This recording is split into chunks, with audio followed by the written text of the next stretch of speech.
परभणी में भड़की हिंसा, जमाबंदी आदेश लागू, आगजनी के बाद लाठीचार्ज, आंसू गैस। युवक और नागरिकों ने पीटा शख्स को, संविधान का प्रतीक का अपमान करने का आरोप। हालात तनावपूर्ण किंतु नियंत्रण में, जगह जगह चक्का जाम, कई स्थानों पर मार्केट बंद, आंदोलक सड़कों पर जलाए टायर, इंटरनेट सेवाएं की गई बंद। परभणी शहर के डॉक्टर अंबेडकर पुतला परिसर में संविधान की कॉपी के एक शख्स द्वारा कथित अपमान के बाद यहां कई एरियाओं में हिंसक प्रदर्शन शुरू है। बुधवार को हड़ताल का आह्वान किया गया था। लोगों ने सड़कों पर उतरकर टायर जलाकर प्रदर्शन किया। मार्केट पूरी तरह बंद होने के साथ ही जगह जगह चक्का जाम के समाचार मिल रहे हैं। पुलिस ने भीड़ को तितर बितर करने आंसू गैस के गोले छोड़े। उसी प्रकार भारी स्टाफ तैनात किया गया। पुलिस अधीक्षक ने माना है कि हालात तनावपूर्ण है, किंतु यह भी दावा किया गया कि स्थिति नियंत्रण में है।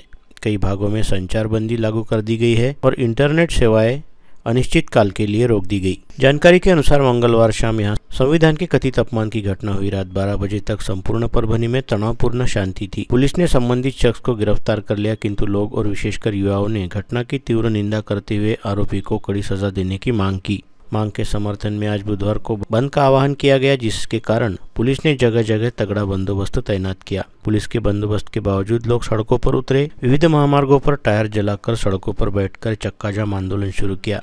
देहाती भागों से भी प्रशासन को निवेदन देकर संबंधित घटना की तीव्र निंदा की गई। आंदोलन में कॉलोनी और बस्तियों से महिलाएं और युवतियां भी शामिल हो गई। मोर्चे निकालकर डॉक्टर अंबेडकर द्वारा रचित संविधान के अवमान का निषेध व्यक्त कर नारेबाजी की गई। डॉक्टर बाबा साहब अंबेडकर के पुतले के सामने भी सैकड़ों लोग जमा हो गए, जिन्होंने रास्ता रोको आंदोलन शुरू कर दिया। उपविभागीय अधिकारी दिनकर डंबाले, अपराध शाखा के निरीक्षक अशोक घोरबांड, नवामोंढा के निरीक्षक शरद मरे, सहायक निरीक्षक BR बनखड़के सहित RCP प्लाटून और पुलिस की विभिन्न टीमें पहुंची।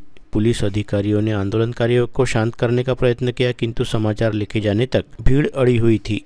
घटना के बाद से शहर में विभिन्न एरिया में सभी दुकानें और प्रतिष्ठानें कुछ देर तक बंद किए गए। समाज माध्यमों से घटना की जानकारी फैली, जिससे सभी और तनावपूर्ण वातावरण हो गया। मुख्य मार्ग सहित पुतले के सामने रास्ता रोको आंदोलन के कारण बस स्थानक, रेलवे स्टेशन, उड्डान पुल, छत्रपति शिवाजी महाराज पुतला परिसर, ऐसे सभी भागों में सड़कों पर वाहनों की लंबी कतारें लग गई। शहर के कुछ भागों में दुकानों और वाहनों पर पथराव किया गया। हिंसक भीड़ के बावजूद पुलिस ने काफी देर तक संयम बरता। जब कुछ जगह वाहनों को आग लगाने की घटनाएं हुई तो पुलिस ने कुमक बढ़ाई और लाठीचार्ज कर हिंसक भीड़ को भगाया। बल का उपयोग कर तितर बितर किया गया।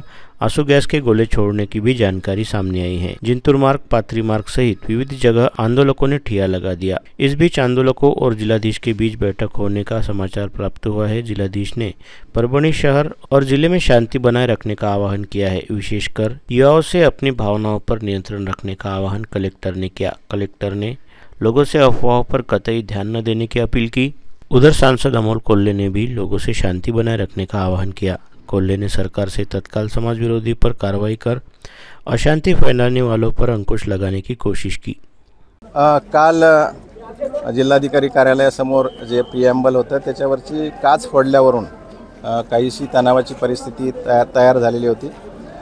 त्या संदर्भामध्ये कालच संबंधित जो आरोपी आहे त्यालाही गुन्हा नोंद करून त्याच्यामध्ये अटक करण्यात आलेली होती। आज निषेध म्हणून या ठिकाणी काही तालुक्यामध्ये आणि परभणी शहरामध्ये बंदचं आयोजन करण्यात आलेलं होतं आणि आंदोलनकर्त्यांना बंदनंतर निवेदन द्यायचं होतं।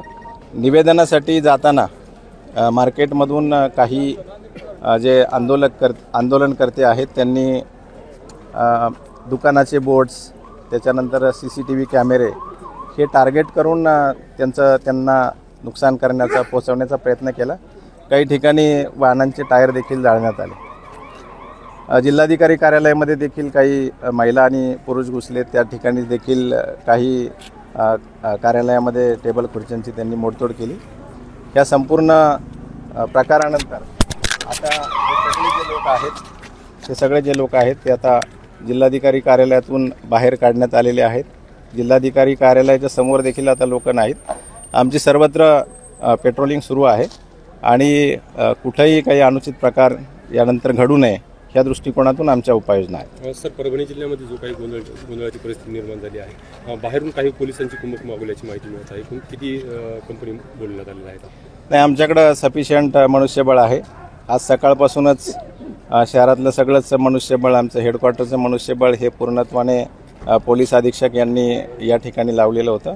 आता देखील SRPFची मदत आम्ही मागितलेली आहे। थोड्याच वेळात SRP देखील येते परंतु आम्हाला त्याची आवश्यकता पडणार नाही. आमच्याकडे सफिशियंट मॅनपॉवर आहे आणि उपलब्ध मनुष्यबळातून आम्ही हा सगळा प्रकार व्यवस्थितपणे हाताळतोय. सर, काल रात्री हा प्रकार झाल्याच्या नंतर पोलीस आणि प्रशासनाने आंदोलकांशी बोलले होते आणि एकूण वातावरण निवळल्याचं दिसत होतं, परंतु आज सकाळी अचानकच हा प्रकार सुरुवात झाला.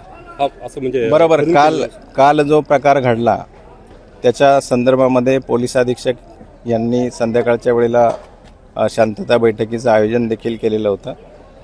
आजचे जे काही संयोजक आहेत त्यांनाही त्या ठिकाणी पाचारण करण्यात आलेलं होतं. सगळी चर्चा व्यवस्थित झालेली होती आणि फक्त आम्ही निवेदन देऊन त्या ठिकाणाहून डिस्पर्स होऊ अशा प्रकारे सगळ्या गोष्टी ठरलेल्या असताना आज आंदोलनासाठी किंवा निवेदन देण्यासाठी येतानाच हा प्रकार घडलेला आहे.